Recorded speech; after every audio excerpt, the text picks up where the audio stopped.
এবার সকলকে অবাক করলেন গৌতম সাহা। ঈদের আমেজে এবার একটি ইন্টারভিউতে দেখা মিলেছে গৌতম সাহা।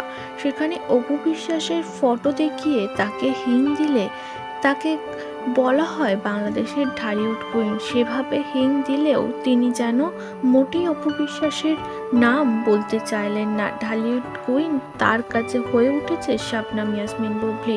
একটা সময় অপু বিশ্বাসের সঙ্গে জুটিয়ে কোরিওগ্রাফারে নানান রকম ফটোশ্যুট করেছেন তিনি। ওপেনিংয়ের কাজে অপু বিশ্বাসের হাত ধরে তিনি গিয়েছেন নানান জায়গায়। তবে মনোমালিন্যর পর এবং বুবলির সঙ্গে কাজ করার পর অপু বিশ্বাসের সঙ্গে অনেকটাই দূরত্ব বেড়েছে গৌতম সাহার। তারপর থেকে যেন অপু কথা বললেই একটু ভুরু কুঁচকায় গৌতম সাহা। এই ভিডিওটা দেখার পর অনেকেই সেই মতই জানিয়েছে গৌতম সাহা জেনে বুঝেই বুবলিকেই ঢালিউড কুইন বলেছে, কারণ সকলেই জানে বাংলাদেশে ঢালিউড কুইন তকমা দেওয়া হয়েছে অপু বিশ্বাসকে।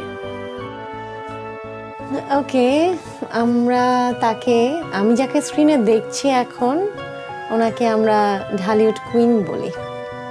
ওনার বাড়ি আমার বাড়ি একই জায়গায়, তার মানে বুবলি,